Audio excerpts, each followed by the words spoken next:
ನಾನು ಬೆಂಗಳೂರಿಂದ ಹೊಸನಗರದಿಂದ ಬಂದೆ. ನಾನು ಎಲ್ಲ ಕಳ್ಕೊಂಡ್ಬಿಟ್ಟೆ. ನಮ್ಮನೆ 20 ಜನ ಹೋಗ್ಬಿಟ್ರು. ಅವಾಗ ನಾನು ಯಾರೋ ಹೇಳಿದ್ರು, ಅವಾಗ ನಾನು ಬಂದೆ. ನಮ್ಮ ಮನೆ ದೇವರಿಂದ ಹೂವು ತತ್ತ ಅಂತು. ಹೂವು ತೊಗೊಂಡು ಬಂದರೆ ಹೂವು ಕೊಡಲೇ ಇಲ್ಲ.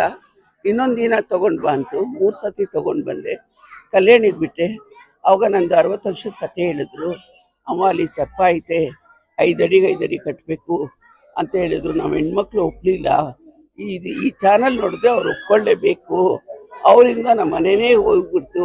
ಅಲ್ಲಿಂದ ಬಂದಮೇಲೆ ಸ್ವಾಮಿ ಒಂದೊಂದೇ ದಾರಿ ಬಿಟ್ಟು ನನಗೆ ಉಸಿರು ಕೊಟ್ಟು ಕೋರ್ಟಲ್ಲಿ 2 ಸತಿ ಕೇಸ್ ಕಿತ್ಕೊಟ್ಟು ಇವತ್ತು ನನಗೆ ಯಾರೂ ಇಲ್ಲ, ಸ್ವಾಮಿನೇ ಕಾಪಾಡ್ತಾ ಇರೋದು.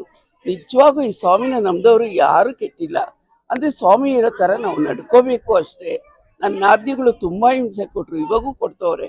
ಅಪ್ಪ ಬಂದಿದ್ರು, ಅಪ್ಪನಿಗೆ ಜಾಗ ಕೊಡಲಿಲ್ಲ, ಆಚೆಯಿಂದ ಆಚೆನೇ ಕಳಿಸಿದ್ರು. ಅವ್ರು ಇವತ್ತು ಯೂಟ್ಯೂಬ್ ನೋಡಿದ್ರೆ ಅರ್ಥ ಮಾಡಿಕೊಂಡು ಈ ಜಾಗಕ್ಕೆ ಬರಬೇಕು ಅಂತ ನನಗೆ ಇವತ್ತೊಂದು ಅವಕಾಶ ಸಿಕ್ತು. ನಾನು ಹೇಳ್ತಾ ಇದ್ದೀನಿ, ಪ್ರತಿಯೊಂದು 13 ವರ್ಷದಿಂದ ನನಗೆ ಅಪ್ಪನೇ ಕಾಪಾಡ್ತಾರೆ. ಅಪ್ಪ ಅಂದರೆ ತುಂಬ ಸತ್ಯ ಐತೆ ಇಲ್ಲಿ. ಅಂದ್ರೆ ನೀವು ಈಗ 13 ವರ್ಷದಿಂದ ಬರ್ತಾ ಇದ್ದೀನಿ. ಎಲ್ಲ ಭಕ್ತಾದಿಗಳು ಇದನ್ನ ನಂಬೇಕು ಅಂತ ಹೇಳ್ತೀನಿ. ಡಾಕ್ಟ್ರು ಇಲ್ಲ, ಏನೂ ಇಲ್ಲ. ಎಲ್ಲೋದ್ರೂ ದೇವ್ರ ಮೇಲೆ ಹೇಳ್ತಾರೆ. ನಾವು ಸುಮ್ಮನೆ ಮನುಷ್ಯನು, ಸೈನ್ಸಿಸ್ಟು ಅಂತಾರೆ. ನನಗೆ ಅಪ್ಪನೇ ಇವತ್ತು ನನಗೆ ಬದುಕದೇ ಇಲ್ಲ ಅಂತ ಹೇಳಿದ್ರು. ಬದುಕ್ತಾ 20 ವರ್ಷ. ಎಷ್ಟೋ ಜನಕ್ಕೆ ಹಾಸ್ಪಿಟಲಲ್ಲಿ ಹುಷಾರಿಲ್ಲ ಅಂದವರು ಇಲ್ಲಿ ಬಂದು ವಾಸಿಯಾಗಿದೆ ಅಂತ. ನನಗೆ ವಾಸಿಯಾಗೈತೆ. ನನಗೆ ಹೇಳಿದ್ರು, ನನ್ನ ಮಗ ಹೇಳಿದ ಕರ್ಕೊಂಡು ಬಾ, ನಿನ್ಗೆ ಯಾರು ಹೇಳಿದ್ದು ಬದುಕಲ್ಲ ಅಂತ. ಉಸಿರು ಕೊಟ್ಟು ಕಾಪಾಡಿದ್ರು ಅಪ್ಪ.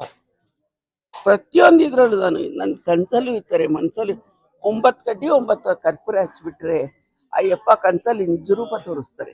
ಯಾವುದೇ ಒಂದು ರೂಪ ತೋರಿಸೋದನ್ನು ಅದನ್ನ ನಾವು ಅರ್ಥ ಮಾಡ್ಕೋಬೇಕಷ್ಟೇ. ಅರ್ಥ ಮಾಡ್ಕೊಂಡಿಲ್ಲ ಅಂದ್ರೆ ಅದಕ್ಕೆ ಅಪರ್ಥ ಮಾಡ್ಕೊಂಡ್ರೆ ಕಷ್ಟ. ನೆಕ್ಸ್ಟ್ ಬರೋ ಭಕ್ತಾದಿಗಳು ಏನಂತ ಹೇಳ್ತೀರಾ ನೀವು? ಭಕ್ತಾದಿಗಳಿಗೆ ಪ್ರತಿಯೊಬ್ಬರು 300 ಈ ಕರ್ನಾಟಕದಲ್ಲಿ ಎಲ್ಲಾ ಕೋಟಿ ಜನ ಕೇಳೋ ಅಂದ್ರೆ ಇಲ್ಲಿನ ಸತ್ಯ ಇಡೀ ಕರ್ನಾಟಕದಲ್ಲಿ ಎಲ್ಲೂ ಬರಲ್ಲ ಅಂತ ನಾನು ಹೇಳಕ್ ಇಷ್ಟಪಡ್ತೀನಿ. ಇಲ್ಲಿಗೆ ಎಲ್ಲೆಲ್ಲಿಂದ ಬರ್ತಾರೆ ಭಕ್ತಾದಿಗಳು? ಹೈದರಾಬಾದು, ಚೆನ್ನೈ, ಬೆಳಗಾವಿ, ಉತ್ತರ ಕರ್ನಾಟಕ, ಇಡೀ ಇವಾಗ ಕರ್ನಾಟಕ 19 ಜಿಲ್ಲೆ ಬರ್ತಾ ಐತೆ. ಇದು ಒಂದಲ್ಲ ಒಂದು ದಿನ ವರ್ಲ್ಡ್ ಫೇಮಸ್ ಆಗುತ್ತೆ, ಅಚೀವ್ಮೆಂಟ್ ಆಗುತ್ತೆ ಅಂತ ನಾನು ಹೇಳಕ್ ಇಷ್ಟಪಡ್ತೀನಿ. ಒಟ್ಟಾರೆ ಜನ ನಂಬಬೇಕು. ನಂಬಿದ್ರೆ ನಿಜವಾಗೂ ನಂಬಿರೋರು ಯಾರು ಕೆಟ್ಟಿಲ್ಲ, ಕೆಡಕ್ಕೂ ಇಲ್ಲ.